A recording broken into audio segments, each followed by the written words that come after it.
Hello जी, नमस्ते, good morning, Radhe Radhe. कैसे हैं आप सब? आई होप आप सब अच्छे होंगे।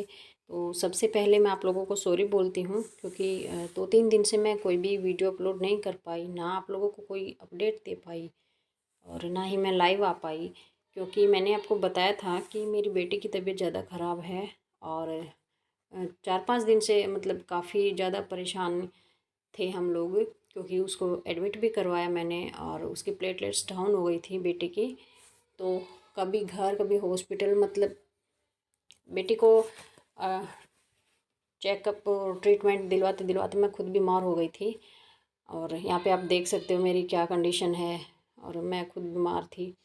और ये क्लिप्स हैं थर्सडे नाइट की 11:30 बजे की, क्योंकि मुझे करनी थी स्टिचिंग, क्योंकि अर्जेंट के मेरे कुछ कपड़े सिलाई करने थे। और अगर मैं वो कंप्लीट करके नहीं दे पाती तो मेरे काम पे भी इफ़ेक्ट पड़ता है। कस्टमर भी फिर मतलब कि आगे कपड़े देने में झिझकते हैं। तो जी सॉरी, मैं आप लोगों को अपडेट भी नहीं कर पाई। और मेरी यूट्यूब फैमिली को मेरी इतनी फ़िक्र हो गई थी, इतनी चिंता हो गई थी कि क्या हुआ होगा, ना तो लाइव आ रही है, ना दूसरी लाइव ज्वाइन कर पा रही हूँ, प्रियंका दीदी विकी भाई की। तो एक्चुअल में मेरी वाईटी फैमिली बहुत ज़्यादा अच्छी है, बहुत फ़िक्र करते हैं मेरी। तो मुझे कांटेक्ट करने की भी कोशिश की, और उस दिन बाय चांस मतलब कि मैं कॉल अपना सॉरी, मैं कॉल रिसीव नहीं कर पाई क्योंकि फ़ोन साइलेंट था और मैं अपने काम में लगी हुई थी।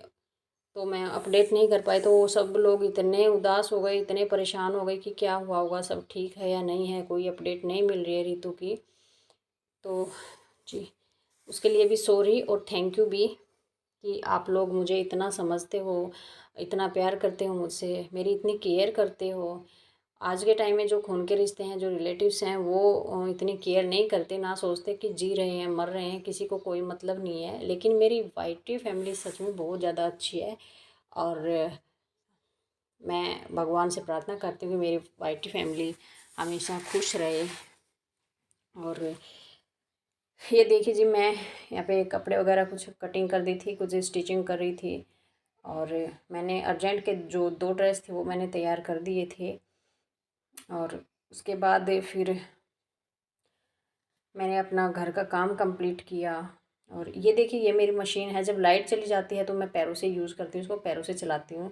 और जब लाइट रहती है तो ये दूसरी वाली अम्ब्रेला मशीन है, उसमें मैंने मोटर लगवा रखी है, तो मैं मोटर से कपड़े सिलाई कर लेती हूँ। तो ये कुछ फ्राइडे को मैंने स्टिचिंग की दिन में और कुछ थर्सडे की नाइट में, लेकिन जो अर्जेंट के कपड़े थे वो मैंने कंप्लीट कर दिए। और मतलब इतनी हिम्मत नहीं रहती कि बैठ के काम कर लें, और मन भी नहीं लग रहा था क्योंकि एक तो बच्चे परेशान, दूसरा भागम भाग, मैं खुद इतना वीक, इतना मुझे स्ट्रेस रहता है, और बीपी लो की मैं वैसे पेशेंट हूँ। तो मेरे लिए काम करना ये बहुत ज़्यादा मुश्किल था, बिल्कुल भी मन नहीं लग रहा था। और मतलब एक थकान, फिजिकल वर्क में इतना हम परेशानी होती, इतनी थकान नहीं होता जितना हम जो ये काम करते हैं मेंटली वर्क में, हम सच में बहुत ज़्यादा थक जाते हैं। तो फिर भी जैसे तैसे मैंने ये काम कंप्लीट कर दिया, और मेरे सर से एक बोझ हट गया था, एक बर्डन हट गया था। तो अभी देखो आप, किचन मेरा फैला पड़ा था क्योंकि मैं नहीं कर पाई थी। ये फ्राइडे की क्लिप्स हैं, और फ्राइडे को मैं सबसे पहले अपने स्टिचिंग के कपड़े थे, मैंने वो रेडी करके कस्टमर को दिए। उसके बाद मैं घर का कुछ भी काम नहीं कर पाई थी। इवनिंग लेट तक मैंने घर के काम कंप्लीट किए, कपड़े वपड़े भी वॉश किए। और फिर एक बार फिर से बेटी को मैं डॉक्टर के लेके गई चेकअप करवाने के लिए। फिर उस टाइम चेकअप में बहुत नॉर्मल आई, सारी रिपोर्ट्स नॉर्मल थी। प्लेटलेट्स डाउन हो गई थी, बेटी इतनी परेशान थी, और मुझे खुद को चिंता हो गई थी कि उसे उठ के चला भी नहीं जाता था। तो मैं खुद घबरा गई थी। लेकिन भगवान की दया से और आप लोगों के आशीर्वाद से अभी बच्चे की तबीयत ठीक है, और वो अच्छे से खा भी खाना भी खा रही है, और खेलती भी है थोड़ा बहुत।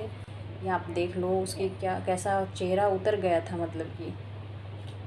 और उसकी कंडीशन देख देख के मेरा मन इतना ख़राब हो गया था, पता नहीं कैसे क्या होगा, बस मतलब मैं बता नहीं सकती।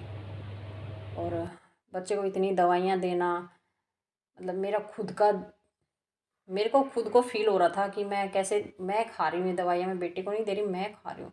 लेकिन जो भी है ठीक है, बेटी अभी ठीक है।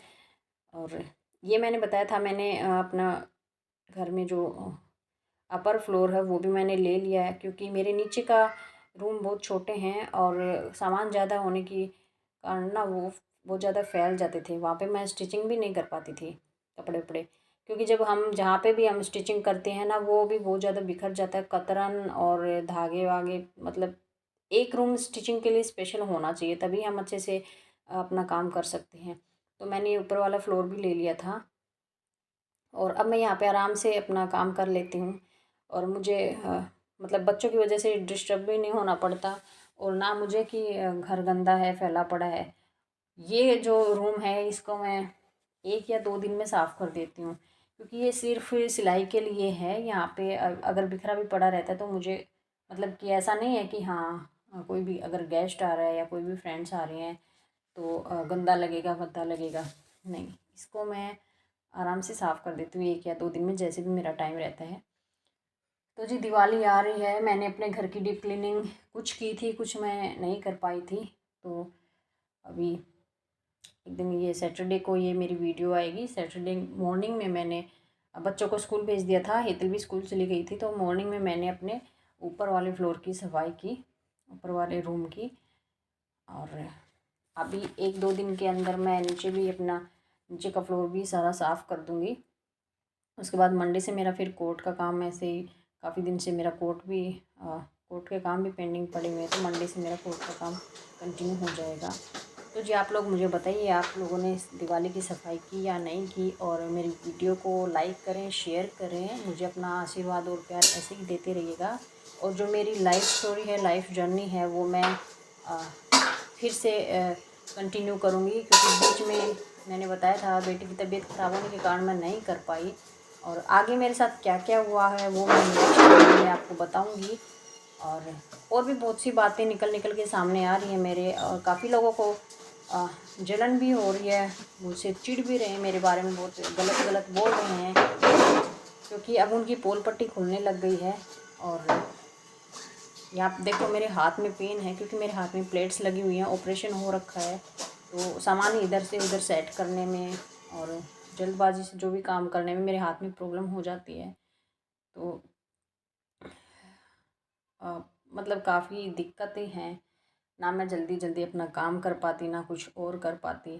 तो बच्चों की हेल्प से मैं सामान को यहाँ से वहाँ मैं सेट कर देती हूँ, और जो भी है जैसा भी है अभी तक तो हैंडल कर रही हूँ।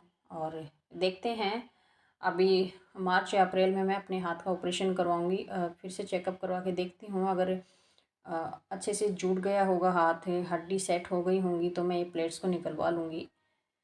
और मैं आपको नेक्स्ट वीडियो में बताती हूँ कि आगे मेरे साथ क्या क्या हुआ था। मेरे साथ जो भी घटना हुई थी, मेरा घर खाली करवाया गया था, मुझे मारा पीटा गया था, मार दिया था मुझे, और किसने मेरा सपोर्ट किया, किसने मेरा सपोर्ट नहीं किया, वो सब मैं नेक्स्ट वीडियो में बताऊंगी। और आप लोग अपना प्यार और आशीर्वाद मेरे पे ऐसे ही बनाए रखिएगा।